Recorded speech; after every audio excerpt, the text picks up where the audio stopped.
Assalamu alaikum wa rahmatullahi ta'ala barakatuh. Esteemed viewers of Gunjur TV Online, Gunjur Online TV. Welcome to another episode of our weekly environmental show. As you are all aware, COVID finally arrived in the Gambia with vengeance. And because of that, our other programs suffered a little bit, and this program is one of them. But we try to come back and come with a touch of like COVID, which is the talking point of everything. So as usual, I will give you the statistic for today of COVID-19 and also countries that are surrounding the Gambia and also the Gambia. Um, what will probably eventually kill more Gambians or countries in the sub-Saharan Africa actually might not be COVID, but other chronic illnesses, as you have seen today, no, yesterday on Gunjur Online, Serekunda Clinic. Serekunda Hospital actually is closed. It's going to be purposely for COVID-19. I asked this rhetorical question: what is going to happen to thousands of other patients with other illnesses around Serekunda? And in fact, around the Combos, because people come from all over Combo to go to that health facility, but it is now closed. It's exclusively COVID-19 treatment center, and this shows the unpreparedness of the Gambia government, which we should continue to hold them to account. But at the same time, let us all religiously follow WHO preventive guidelines, because at the end of the day, this will determine if we become part of the statistic of COVID-19 or will live to tell the story. Government, they drop the ball, that's no doubt about that, and it's all down to corruption. But we cannot say, okay, government, they refuse to do what they do, and we're not going to do anything. We'll just sit there and complain. No, let us continue to wash our hands regularly with soap for at least 40 seconds. And let us continue if we don't have soap, let us continue to use alcohol-based hand sanitizers to wash our hands. And also, let us try as much as possible to stay at home. If we need to go out, if there is no choice, but we need to go out to get something which is essential for our daily trip, or please wear a face mask. And if you go to that crowded place, please try at all times, if possible, to keep a distance at least at least 2 meters, minimum 1.2 meters away from the next person. That's social distancing. And face masks actually will not prevent you from COVID. If somebody right next to you should sneeze or talk at the top of their voice, but what face mask does is stop you from infecting others. Because what is coming from my mouth right now is aerosol. This is what contains the virus if I'm infected. So it will spread. But if you have a face mask, it will stay, it will not come out. So if everybody wear a face mask, we don't even have to lock down. We are free to move anywhere we want to go. That is if everybody, in fact, 85%, not everybody necessarily have them. If 85% of the population wear a face mask, we will not have to worry about closing or sitting at home, So that's how important it is. So my today's show is about effect of COVID on environment. But before that, as I said, I will give you the statistic. This should be a quick presentation for about maximum of 30 minutes. COVID-19, just to remind you all, originally from Wuhan in China. In fact, past couple of days, the people of Wuhan were having an open air musical concert. Could you believe that? So that shows that if government put right measures in place at the right time, and the population warm up to what the government are trying to explain to them, it makes things easier, because China, this is where it all started. At the time, nobody knows very little about it. At least now we know that wearing a face mask can stop it. We know how it is transmitted. But before, they don't know that, and they suffered a lot. But China came out with drastic measures, which was widely criticized by the Western world, that it was too draconian, destroying dictatorship and all. But it works. But guess what happened? When COVID took hold of the European nations, they have to resort to that Chinese type of tactics. This is what we need in Africa. But unfortunately, because of lack of trust between the general population and most of the African countries, people are not even respecting what their government are telling them, because they don't just trust them. They don't believe them. This is a serious issue. So far, 22,174,409 people are affected by COVID-19, and out of that, 779,998 people died. And so far, number of people who got COVID-19 and recovered is 14,894,000, so 621. So 80% of the chances, those who got COVID-19 recovered. That's a good news. But, if one dead too many for any kind of illness is too many, so 20% will eventually go on to die. And these mainly, there will be people with other medical conditions like diabetes, hypertension, and any other kind of illnesses. But we've also seen how COVID actually kill people who are fit and they regular gym goers, but they eventually end up succumbing to these lethal viral infections. So because of that, we all have to be very, very, very careful. If you think you are invisible, please. If you think you are invisible to COVID-19, please spare a thought for that your father or your mom or your neighbor or your colleague at work who might be having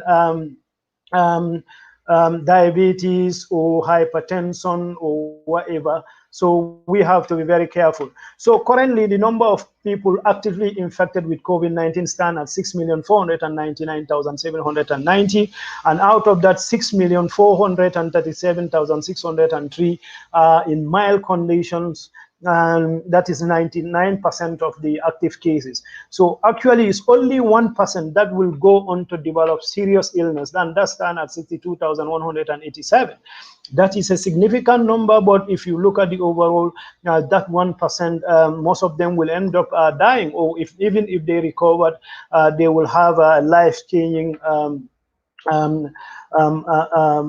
experience with their life. So past 24 hours across the world, 130,000 new cases, 849 were recorded, and 22,925 cases died. And America, past 24 hours, they recorded 13,030 people and 475 dead. India recorded a whopping 62,381 new cases. Could you imagine that? And 1,093 dead. Russia, the number for Brazil is not yet in, so I'm going to give you Russia 4,748. Most of the countries that are very close to the Gambia, I keep mentioning even before the numbers surge in the Gambia, that as long as these numbers continue to rise, Gambia is not out of the woods yet, and that's what happened. Past 3 weeks, we've seen a resurgence, of COVID-19 in our small country. Ivory Coast so far recorded most numbers around West Africa, that is our part of West Africa anyway, that is 17,107, and Senegal recorded 12,305, and they registered 68 new cases. So Gambia so far recorded 2,116 cases, but past 24 hours, they recorded 284 cases. I believe this is the combined total from the 15, 16, 17, and today the 18. That's what I believe, because there was no web update on their website. On the 14th, there was no the last update in the website of Ministry of Health up to now. In fact, it was up to on the 14th. So I believe this is a combined number. But even if it is a combined number, this is a serious escalation as far as COVID-19 is concerned in the Gambia, because if we go by these numbers, the positivity rate, they tested about 775 and 244 were positive. So that's a positivity rate of like 34%. 34% positivity rate. That shows Gambia is the worst probably in terms of positivity rate across the world, and our death rate stands, at 3%. 3% yet again. I compare that with Liberia. Liberia, of all people, their death rate is only 0.6%. It's less than 1%. So if we go by that positivity rate, 680,000 Gambians could be infected with COVID-19 if we cannot control this as soon as possible. And up to 20,000 people could die as a result of COVID-19 if we take these percentages, that the death rate of 3% and also the positivity rate of 34%. So we are faced with unprecedented challenges that our government have to redouble their effort, and they have to come with new measures how we can control this virus. But us also as citizens, we have to do our parts. So today, my topic is COVID-19 and its impact on the environment. As you know, at the height of the lockdown in America and the UK and Europe, the actually greenhouse emission was reduced by 17%. These are massive numbers. But already we are so concentrated in that we took our eyes off what could happen in future, because we still have our cars. We still have these factories. We still have the trains and everything. So basically, if we manage to go over this pandemic successfully, the same thing is going to continue again. People are going to back to their bad habits again. That is burning fossil fuels, and we've seen that in China. Actually, the numbers are coming up. So the popular notion that the COVID-19 pandemic has been good for the environment, that nature is recovering while humanity stays at home, appeal to many people grasping for some upside to the global tragedy, and reality though may not cooperate with such hopes. So yes, it's nice to see the greenhouse emission rates goes down, but we cannot be overly optimistic about it. As I said earlier in my discussions, we still have our cars, we still have our industries. So the benefit many found heartening early on, from cleaner air to bird songs are newly edible as cars and planes went in quiet.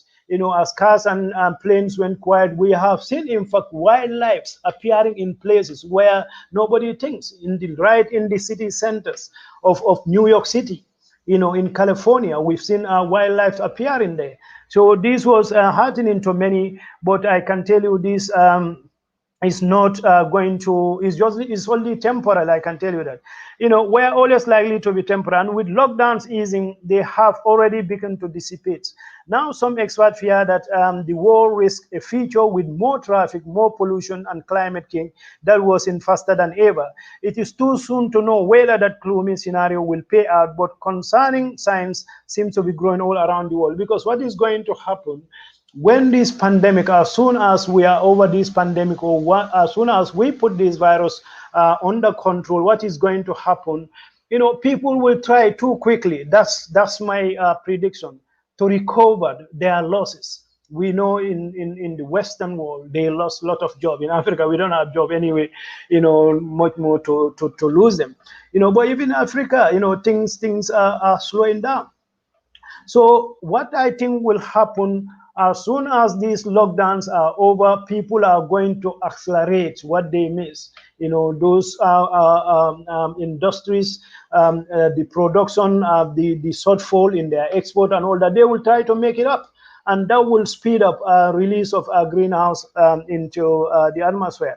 So in early April, you know, I had this so before I had this particular topic actually before. In early April, with shutdowns, widespread daily global carbon emission were down by 17% compared to last year, the same time, like last April. And compared to April 2019, the greenhouse emission was down by 17%. These are massive, massive numbers as far as these bad gases are concerned. But as of June 11, that is after from April, May, June 11, new data show that they are only about 5% lower than at the same point in 2019, even though normal activity has not really fully restarted. In April, like April 2020 and April 2019, there is a record reduction of greenhouse gas by 17%. But if you move 3 months down the line, that is June this year, compared to the same time last June, the difference in greenhouse emission was only 5%. How quickly these gaps can grow, and even though we are not back to resume to full service yet. So we still have the same cars, the same roads, as I mentioned, the same industry and same houses. So we have to be very, very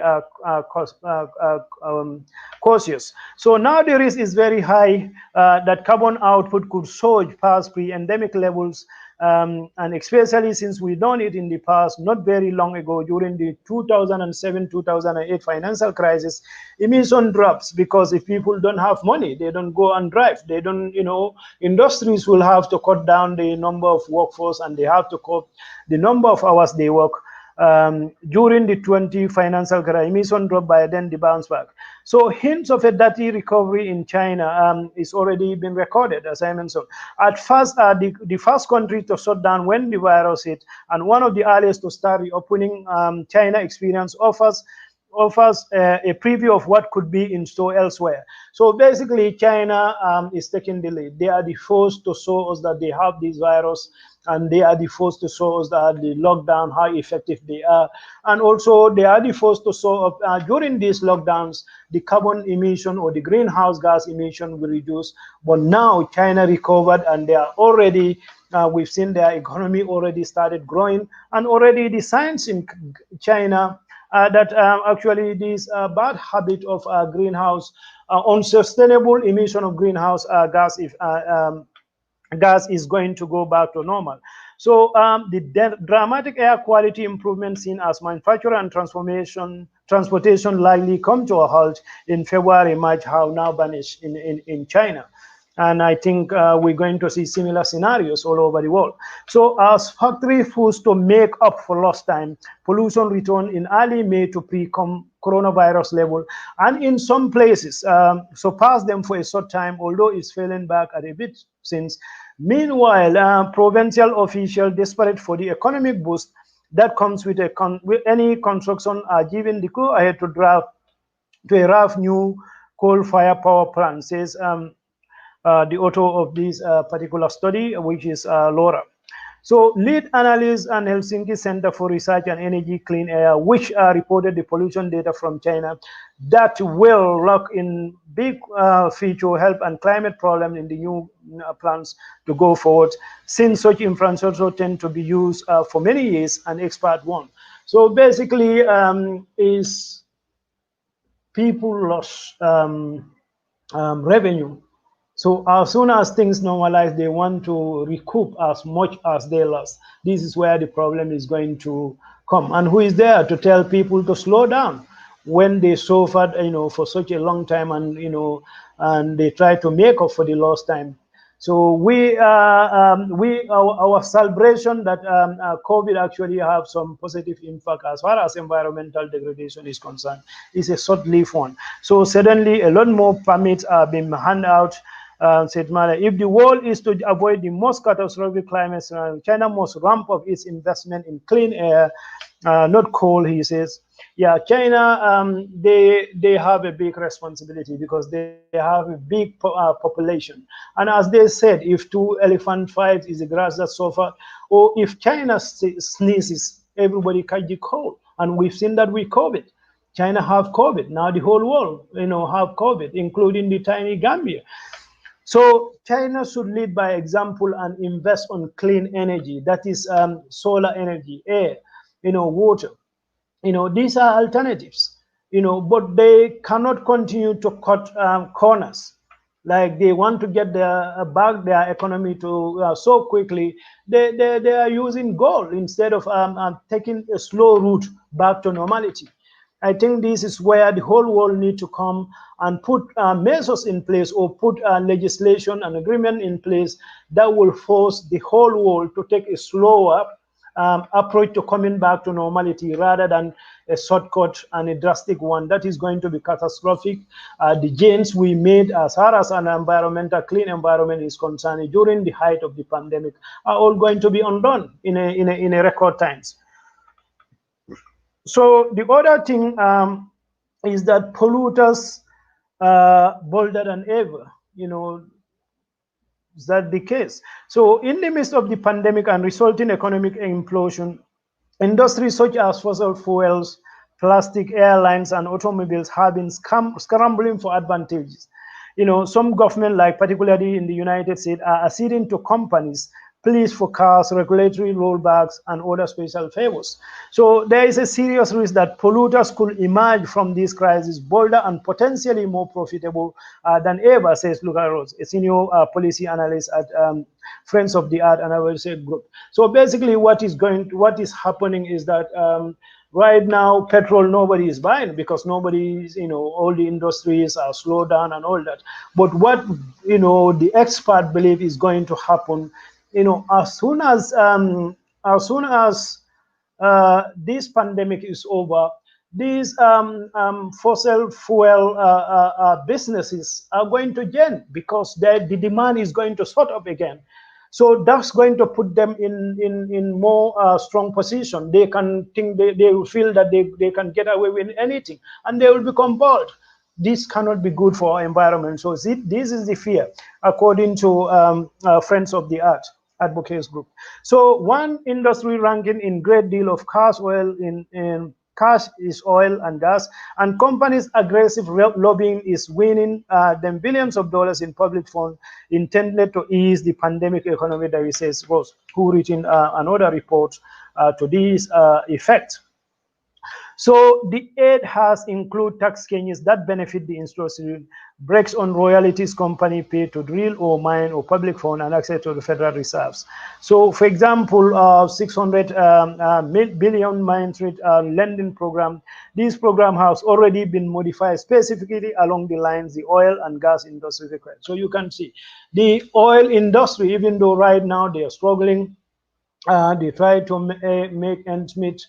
But this, in the long term, this pandemic could be a blessing in disguise for them. So, like the fracking industry, which has been bleeding cars for years, is among those pleading for help, which means that not just a risk to the climate in propping up these failing companies, but also to taxpayers who are being asked to bear the risk of battling them out.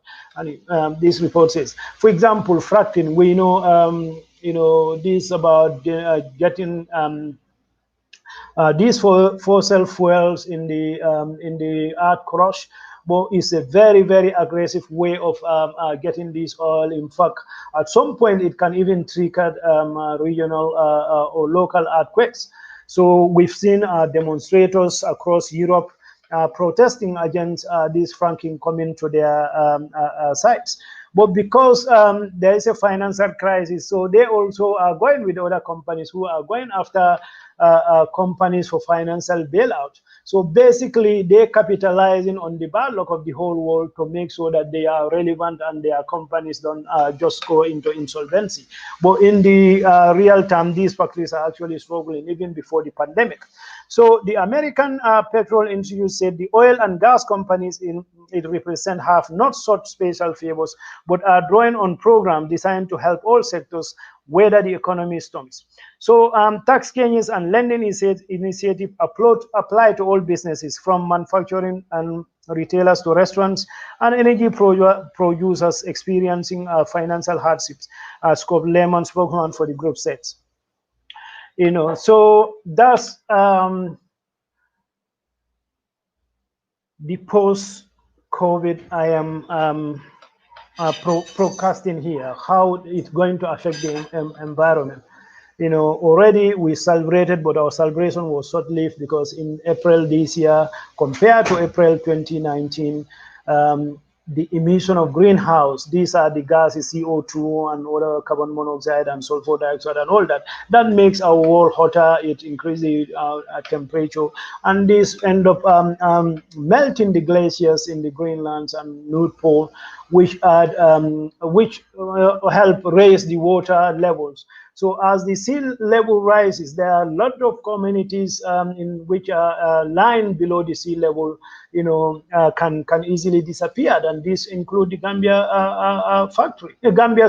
capital city Banjul. Banjul is at high risk. So if sea level should rise, even quarter of a meter, Banjul could submerge. It's a scary prospect, but these are the reality of what we live, and I believe our government should start taking necessary precautions of relocating that capital. And what better place, to relocate the capital, than Gunjur. We have a sole line of oceans, and is open, not many rocks and all that. So, but the financial support comes on top of the aggressive regulatory rollbacks the Trump administration has continued to push forward during the pandemic. Trump is not, I think it's a disaster. Trump is the personification of Dajjal. When he comes, even before the pandemic, the first thing he did was to withdraw from the Paris Accord. That was terrible. And he's terrible to the world, not only to the Americans. And I hope they will learn their lessons and send him packing come next elections. So among many other moves, the administration has effectively suspended enforcement of air and water pollution regulation, curtailed stages' ability to block energy projects, and suspend a requirement for environmental review and public input on new mines, pipeline, highways, and other projects. So throughout April, honestly, it became almost a full-time job to keep up with all the giveaways industry, says Army website, a journalist and host of Product Drill who had been tracking them. So the administration might have stopped many of the changes anyway, but what we've seen is just way less pushback than would have gotten had the pandemic not been absorbing most attention. So thank you guys for free for in the Amazon, for your audience and for your making us what we are, and I seek your indulgence to please share these videos as much as possible, so you can get to as many people as you can. Tomorrow, inshallah, I'm continuing with daily COVID-19 updates. And inshallah, with some data I will be describing. If you look at the social media, any kind of social media today, Facebook in particular, you see a lot of obituaries, and most of them our community leaders, especially our religious leaders. And why we have so many dead among our religious leaders, because these are tiny fraction of our population. But why they are dying in their numbers like that, and why our elders are dying, I'll try to explain, with data I clean. So I believe you will all have time to come and let's have the discussions. And this program also, we try to make them as interactive as possible. If you want to join in, or if you have an opinion about whatever I'm saying here, you can join in and counter or contribute, to add something to what I've been saying. The number is +220 943 419. We'll always share this number. So inshallah, I'll see you tomorrow, and thank you very much once again for your viewership. Gunjur Online TV is grateful. Thank you.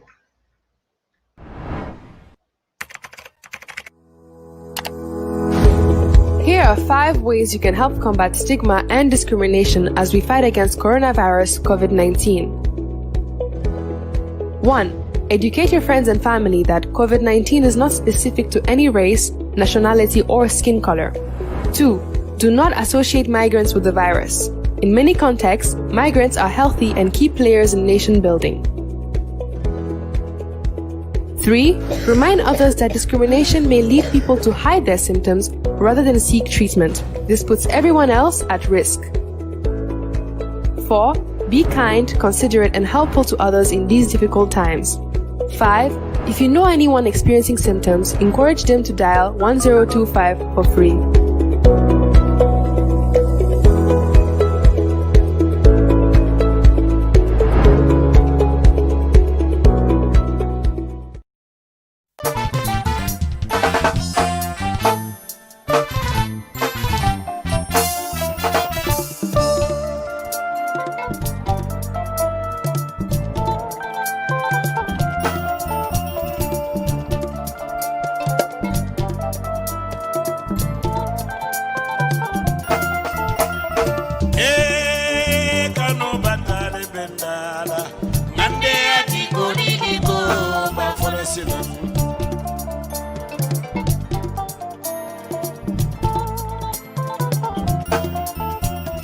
Ima